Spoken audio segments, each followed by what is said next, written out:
Jika kamu sangat menginginkan para imigran, ya silahkan kalian yang menampung mereka. Itulah premis dari ikon politik baru ini. Dan sungguh, aku sama sekali tidak menyangka hal ini akan terjadi. Bagi kalian yang belum tahu, aku sangat terobsesi dengan kampanye politik. Dan menurutku sangat-sangat menarik untuk melihat bagaimana partai-partai yang berbeda saling bersaing. Sekarang, di Inggris, kalian semua pasti sadar bahwa ada pengambil alihan besar-besaran oleh Islam dan imigrasi. Benar-benar gila. Mulai dari geng eksploitasi seksual hingga perbatasan terbuka yang telah menghancurkan Inggris. Negara itu telah berubah menjadi pusat Islam. Dan ternyata ada beberapa orang di Inggris yang tidak suka dengan hal ini. Bukan berarti mereka menentang imigran, mereka hanya tidak ingin imigran ilegal masuk dengan tujuan yang sudah diumumkan untuk mencoba menghancurkan budaya Inggris. Dan mereka berhadapan dengan kelompok orang lain yang berpikir bahwa mereka seharusnya memiliki perbatasan terbuka. Kita akan membahas detail tentang para pemain yang berbeda karena salah satu orang yang memimpin Partai Hijau ini, yang tentu saja percaya pada penghijauan, perbatasan terbuka, dan hal-hal yang menurut saya tidak masuk akal, dipimpin oleh seorang Yahudi gay vegan. Sekarang, mengapa seorang Yahudi gay vegan ingin ada pengambil alihan Islam di kota asalnya? Pertanyaan yang menarik, kita bisa mendebatkannya sebentar lagi. Tapi ternyata orang-orang lain di Inggris sebenarnya tidak terlalu setuju dengan hal ini. Dan itu berada di bawah Reform Party. Sekarang, mari kita lihat bagaimana Reform Party memutuskan untuk menangani kampanye Partai Hijau ini. Ini adalah Zach Polanski, Si pria Partai Hijau yang gay, pria liberal berubah yang tadi aku ceritakan padamu. alias si pembisik payudara. Dia datang padamu dan berkata, "Bisakah kamu membentuk payudaraku lewat hipnoterapi?" Dan kamu bilang, "Bisa." Tapi ide mengubah payudara lewat kekuatan pikiran hanyalah salah satu dari banyak ide gila Zach. Saat para migran ilegal terus masuk ke negeri kita, Zach dan Partai Hijaunya mengatakan mereka ingin Inggris tanpa perbatasan sama sekali. Sekarang sudah jelas bahwa era konsensus partai-partai mapan yang gagal telah berakhir dan ada pertarungan untuk jiwa negara kita antara Reform dan Partai Hijau. Itulah sebabnya, hari ini kami mengumumkan kebijakan baru yang penting. Untuk mendeportasi semua migran ilegal di Inggris, kita akan perlu menahan puluhan ribu orang sekaligus. Para migran tidak akan bisa meninggalkan pusat penahanan ini dan masing-masing akan ditahan di sana selama beberapa minggu sebelum dideportasi. Jadi inilah janji kami. Pemerintahan Reform tidak akan menempatkan pusat penahanan migran di daerah pemilihan manapun yang memiliki anggota parlemen dari Reform. Kami juga tidak akan menempatkannya di wilayah yang dewan kotanya dikuasai oleh Reform. Dan dari wilayah yang tersisa, kami akan memprioritaskan daerah pemilihan parlemen milik Partai Hijau dan dewan yang dikuasai oleh Partai Hijau untuk menempatkan pusat penahanan migran tersebut. Itu berarti wilayah seperti di sini, di Brighton. Ya Tuhan, sederhananya jika Anda memilih dewan yang dikuasai Reform atau anggota parlemen Reform, kami jamin Anda tidak akan memiliki pusat penahanan migran di dekat Anda. Namun jika Anda memilih Partai Hijau, ada kemungkinan besar Anda akan mendapatkannya. Dengan cara ini, semua orang mendapatkan apa yang mereka pilih. Kunjungi votegreengetilegal.com. Inggris sedang rusak, Inggris butuh reform. Ya Bunda Suci dari Tuhan percaya. Apa ini sebenarnya? Siapa jenius yang merancang langkah skakmat itu? Lihat, inilah masalahnya. Inilah masalahnya dengan ideologi-ideologi gila seperti ini. Orang-orang di luar sana seolah-olah siap mendorong seperti, ya, aku suka, aku dukung, aku percaya. Sampai akhirnya, itu terjadi di kota mereka sendiri. Tidak ada yang mau pusat penahanan besar di dekat rumah mereka. Tidak ada yang mau sekelompok imigran ilegal yang suka melakukan kekerasan tinggal di dekat mereka. Tidak ada yang menginginkan itu. Namun, tentu saja, mereka tetap mau berdiri di sana dan mengatakan hal-hal yang sangat sok seperti ini. Ya ampun, apakah ini benar-benar viral di internet? Berikan saja apa yang mereka mau. Tapi sekali lagi, ini adalah si Zach Polanski. Baiklah, tetap berdiri, karena saya akan mengatakan, kita akan mengatakannya dengan lantang, kita akan mengatakannya dengan jelas. Migran dan pengungsi diterima di sini. Mereka benar-benar membalik narasinya untuk orang-orang ini. Karena kamu tahu, setiap orang yang berpikir untuk memilih Partai Hijau tiba-tiba berkata pada diri mereka sendiri, oh tidak, mungkin benar-benar ada konsekuensi yang serius, sangat serius untuk itu. Saya tidak mau orang-orang itu di sini. Saya hanya ingin ada perbatasan terbuka. Sekarang kamu tahu ini buruk. Kamu tahu ini buruk ketika Keir Starmer, mungkin Perdana Menteri terburuk sepanjang masa, muncul dan mengatakan bahwa dia punya masalah dengan Zach. Sekarang, ketika saya melihat Zach Polanski muncul dan meretweet atau mendukung kritik terhadap hal itu, saya pikir itu memalukan. Dengar, saya ingin membicarakan Zack sebentar. Karena ini adalah topik yang sama sekali tidak ada hubungannya dengan betapa luar biasanya ikan itu. Kalian perlu tahu tentang sesuatu yang disebut Yahudi yang membenci diri sendiri, oke?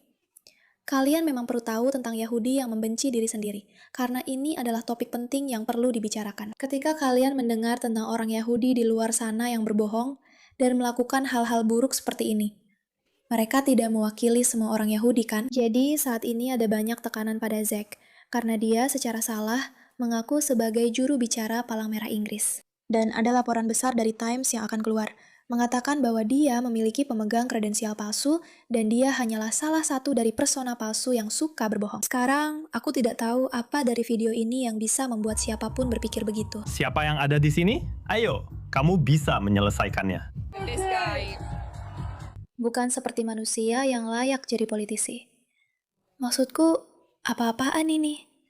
Benar kan? Ingat, politik seharusnya untuk semua orang. Anak-anak tidak boleh menonton ini. Menurutku, ini perilaku yang menjijikan. Aku benar-benar tidak tahan dengan ini. Tapi sekali lagi, Zack Polanski bukan anggota penuh National Council of Field Therapy, meskipun dia memberitahu klien bahwa dia adalah anggota. Orang ini agak penipu dan sedikit pembohong. Sekarang, kenapa aku di sini membuat video melawan orang Yahudi lain? Ya, karena menurutku penting bagi orang-orang untuk menyadari bahwa tidak semua orang Yahudi berbicara atas nama orang Yahudi. Ada beberapa orang di luar sana yang benar-benar bodoh dan berbahaya bagi masyarakat kita. Dan ya, mereka bisa saja orang Yahudi. Itu didasarkan pada keyakinan politik dan ideologi mereka. Orang ini adalah seorang gay, pendukung perbatasan, dan vegan Yahudi. Dia adalah seorang politisi berbahaya, menyebarkan ideologi-ideologi berbahaya di luar sana. Berpikir bahwa jika dia hanya memanjakan kaum Islamis, maka mereka akan menerima dia. Tebak apa? Mereka tidak akan menerimanya, karena dia hanyalah orang bodoh yang dimanfaatkan, dan dia sama sekali tidak mewakili kita semua. Dan sekali lagi, bukan hanya dia tidak mewakili kita semua. Dia juga memanfaatkan serangan teroris di Golders Green, yang kalian semua lihat, hanya untuk menentang polisi, yang sangat konyol, benar-benar konyol. Dan selalu kembali ke mentalitas korban ini, yang benar-benar tidak bisa saya terima. Orang yang mencampur adukkan antisemitisme adalah Benjamin Netanyahu. Tidak, tidak, tidak. Tidak, tidak, tidak. Jangan masuk ke situ. Saya bertanya tentang perasaan komunitas Yahudi di negara ini. Itu hampir tidak ada hubungannya dengan apa yang baru saja Anda mulai bicarakan. Dan Anda tampaknya masih belum yakin apakah Anda percaya bahwa orang Yahudi di Inggris tidak aman. Atau Anda sebenarnya berpikir situasinya tidak seburuk yang digambarkan oleh beberapa orang. Itu sama sekali bukan yang saya katakan. Dan itu juga bukan yang saya katakan minggu lalu. Saya bilang ada orang Yahudi yang tidak aman. Dan itu jelas benar. Ada juga orang-orang yang merasa bahwa aksi-aksi unjuk rasa itu adalah aksi kebencian. Saya mengatakan sebagai seorang Yahudi yang ikut aksi bersama banyak orang Yahudi menentang pendudukan di Palestina, ketika orang-orang mengatakan itu membuat mereka merasa tidak aman, itu memelintir hakikat aksi tersebut. Saya ulangi, sebagai seorang Yahudi, saya ikut aksi bersama banyak orang Yahudi dalam aksi-aksi tersebut. Sekarang sudah ada undang-undang hari ini. Kalian tidak mewakili semua orang Yahudi. Saya hanya bilang begitu. Tidak, kalian bukan semua orang Yahudi. Kalian tidak mewakili kebanyakan orang Yahudi yang saya kenal. Dan inilah yang sering dilakukan orang-orang. Mereka akan menemukan satu orang Yahudi yang punya ideologi gila, yang berpikir bahwa berbaris bersama para Islamis, yang sebenarnya akan membunuhnya kapanpun ada kesempatan serangan teroris, akan menjadi salah satu hal yang membuktikan kepada dunia betapa baiknya dia. Itulah yang didukung pemerintah dan yang dijalankan polisi saat ini. Itu salah. Seperti yang saya katakan, sebagai seorang Yahudi, saya ikut berbaris bersama banyak orang Yahudi dalam aksi-aksi itu. Sekarang, sudah ada undang-undang hari ini. Tidak semua dari kalian orang Yahudi. Saya hanya mengatakan bahwa saat ini kebijakannya adalah, tapi Kenapa identitas Yahudi saya dihapus dari percakapan ini? Saya bukan menghapus. itu. Begitu banyak orang di aksi-aksi itu. Jangan coba-coba itu padaku. Maksud saya, saat ini kebijakannya adalah jika seseorang percaya bahwa suatu insiden adalah kejahatan kebencian, baik mereka korban atau bukan, polisi akan mencatatnya sebagai kejahatan kebencian. Pengadilan juga menganggapnya demikian. Apa yang kamu katakan adalah karena kamu tidak menganggap itu kejahatan kebencian, maka seharusnya tidak begitu. Jika kejahatan kebencian terjadi dalam aksi unjuk rasa, maka itu harus ditangani dan sudah ada undang-undang untuk itu. Seperti yang saya katakan, dalam aksi-aksi itu, saya tidak melihat kejahatan kebencian dan saya rasa itu adalah fitnah yang keterlaluan terhadap banyak sekali orang yang berunjuk rasa demi perdamaian. Dunia sebenarnya ada di atas sana. Dan orang lain yang berpikir begitu. Apa salahnya dengan itu? Itu bukan aksi kebencian. Itu ada di pikiran mereka. Aku benar-benar tidak tahan dengan orang-orang yang berkata, kamu menghapus identitas Yahudiku. Padahal aku sendiri yang turun ke jalan memprotes bersama warga Palestina untuk hak-hak mereka. Dan bagaimana bisa kalian menyebut kami melakukan kejahatan kebencian? Itu bukan kejahatan kebencian. Dan juga, imigran harus datang sebanyak mungkin, supaya aku bisa lolos meski jadi orang menjijikan yang naik ke atas panggung bersama pria-pria yang tidak berpakaian untuk membuktikan betapa hebatnya aku. Dan juga, aku berbicara atas nama semua orang Yahudi. Kamu sama sekali tidak berbicara atas nama semua orang Yahudi. Tidak. Maaf harus mengatakannya. Sekali lagi, seperti yang aku bilang, kalau Kiostama saja menentang orang ini, kamu tahu itu memang buruk. Menurutku itu memalukan. Aku tidak ragu sedikit pun bahwa para petugas itu mungkin merasa nyawa mereka sendiri terancam. Dan kalau kamu lihat rekamannya, ada banyak orang juga di lokasi itu. Untungnya ternyata itu tidak terjadi. Tapi inilah hal tentang kepolisian, dan aku belajar langsung di Irlandia Utara saat aku bekerja dengan polisi di sana. Aku duduk di ruang kontrol ketika mereka membuat keputusan tentang urusan operasional. Kamu harus membuat keputusan dalam sekejap, sesuai dengan situasi yang kamu pahami saat itu. Dia benar sekali. Sekali lagi, aku benci Kiostama. Tapi Zach Polanski memposting setelah kejadian di Golders Green, di mana 2 orang benar-benar ditusuk hanya karena mereka Yahudi, seperti kekerasan polisi itu menjijikan dan semacamnya. Aku tidak tahu persis apa yang dia katakan, tapi intinya seperti itu. Dan kemudian kemarin di Hastings, setelah serangan antisemit di Golders Green, aku menghadapi Nazi Louis. Hari ini, Perdana Menteri menggunakan jabatannya untuk menyerang satu-satunya pemimpin partai Yahudi demi mendapatkan poin politik.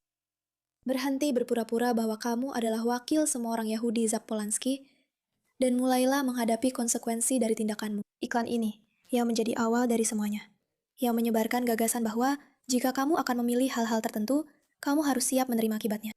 Zach, putuskan hubungan dengan pacar gaymu. Berhenti menjadi Yahudi yang sebenarnya tidak bisa kamu lakukan. Kamu tahu, semua hal yang bisa kamu lakukan dengan bebas di bawah hukum Inggris, tidak akan pernah bisa kamu lakukan di bawah hukum syariah Islam. Dan itulah tujuan dari iklan itu, untuk mengingatkan orang-orang bahwa, lihat, memang terdengar indah dan menyenangkan untuk berkata, oh, aku mendukung imigrasi tanpa batas. Tapi pada akhirnya, ini tidak ada hubungannya dengan menghapus identitas Yahudimu. Mereka tidak akan memberimu identitas apapun, dan kamu harus menghadapi konsekuensinya. Dan itulah kenapa aku suka ini, Ade. Karena ya, jika kamu adalah orang bodoh yang memilih orang-orang ini, dan kamu pikir pria ini adalah orang baik yang mewakili pandangan politikmu, maka kamu harus menghadapi pusat-pusat penahanan di kotamu. Sekali lagi, aku katakan ini secara resmi. Zach Polanski tidak mewakili orang-orang Yahudi. Dia seharusnya tidak diperlakukan sebagai satu-satunya pemimpin Yahudi dalam politik, karena dia sama sekali bukan bagian dari kami. Dia adalah seorang pengkhianat. Dia memang Yahudi, karena itu tidak bisa diubah secara biologis. Tapi, dia sama sekali tidak mewakili pandangan orang Yahudi dalam bentuk apapun. Dan siapapun yang benar-benar berpikir seperti itu, sejujurnya agak bodoh. Tapi sekali lagi, tanggunglah konsekuensi dari tindakanmu. Kamu ingin ada Islamis di mana-mana. Coba hidup bersama mereka sebagai seorang gay, Zach. Terima kasih atas perhatianmu terhadap masalah ini.